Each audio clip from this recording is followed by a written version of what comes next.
श्री शिवाय नमस्तुभ्यम महाराज। आप सभी लोग जानते हैं कि इस बार कामिका एकादशी का व्रत 9 अगस्त रविवार के दिन होने की वजह से इस व्रत का पारण सावन के दूसरे सोमवार के दिन किया जाएगा।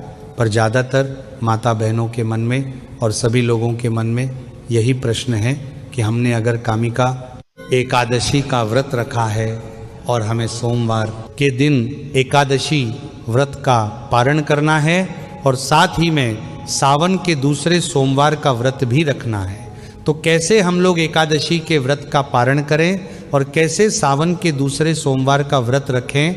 महाराज, इन दोनों ही प्रश्नों को लेकर सभी लोगों के मन में असमंजस की स्थिति बनी हुई है। ये बात आप सभी लोग जानते हैं कि सावन का महीना चल रहा है और सावन के महीने में ही कामिका एकादशी होती है, जिसका व्रत कई सारे लोग रखते हैं और इस व्रत का पारण भी करते हैं। पर इस बार कामिका एकादशी का व्रत 9 अगस्त रविवार के दिन रखा गया है और इस व्रत का पारण 10 अगस्त सावन सोमवार के दिन किया जाना है।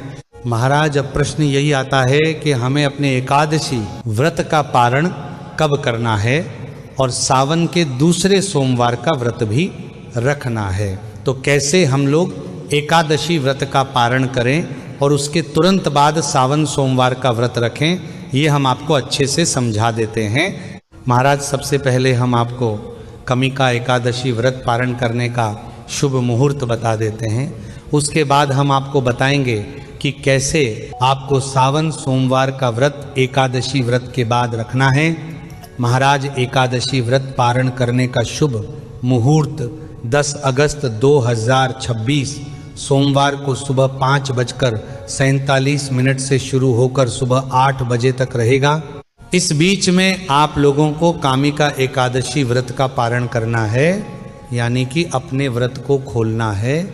महाराज, अब जिन लोगों का सावन सोमवार का व्रत रहेगा उन लोगों को व्रत पारण करते समय कुछ बातों का ध्यान रखना है।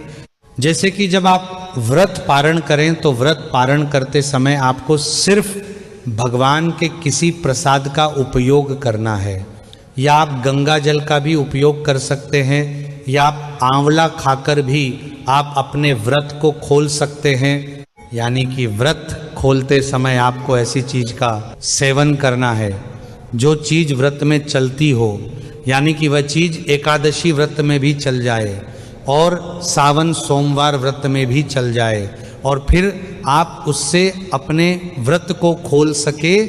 महाराज, अब जैसे ही आप लोग अपना एकादशी व्रत का पारण कर लेते हैं या अपना एकादशी व्रत खोल लेते हैं, उसके बाद आप सावन सोमवार का व्रत शुरू कर सकते हैं। अगर आप सावन सोमवार के व्रत का संकल्प लेते हैं तो एकादशी व्रत पारण करने के बाद अपना सावन सोमवार व्रत का संकल्प ले लें। इसके बाद जिस तरीके से आप सावन सोमवार का व्रत रखते हैं आप उसी तरीके से इस व्रत को रखें।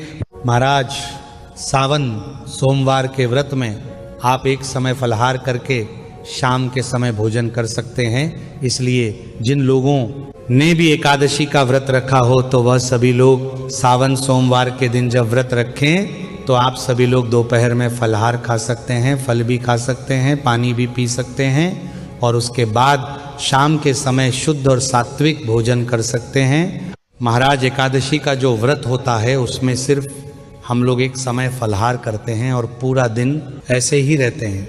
इसलिए जो भी लोग सावन सोमवार का व्रत बिना जल पिए रहते हैं या बिना कुछ खाए पिए रहते हैं तो इस बार वैसा ना करें, वरना आपके शरीर में कमजोरी आ सकती है। आप एकादशी व्रत पारण करने के बाद सावन सोमवार व्रत में व्रत की फलाहार वाली चीज खा सकते हैं और शाम के समय शुद्ध सात्विक भोजन भी कर सकते हैं। इसमें कोई परेशानी नहीं है, इससे आपका एकादशी व्रत भी अच्छे से पूरा हो जाएगा और सावन सोमवार का व्रत भी पूरा हो जाएगा। महाराज, 10 अगस्त को सावन सोमवार के दिन आपको सुबह स्नान करके फिर अपने व्रत का पारण करना है और व्रत पारण करने के बाद फिर आपको सावन सोमवार के व्रत की शुरुआत करना है। बाकी अगर आप लोग सावन सोमवार का व्रत सिर्फ फलाहार खाकर रखते हैं या फल और दूध ग्रहण करके रखते हैं तो वह आपकी मर्जी है। जो सही बात थी वह हमने आपको बता दी है। एकादशी व्रत होने के साथ में आप सावन सोमवार के व्रत में व्रत वाली चीज़ें खा पी कर भी इस व्रत को रख सकते हैं।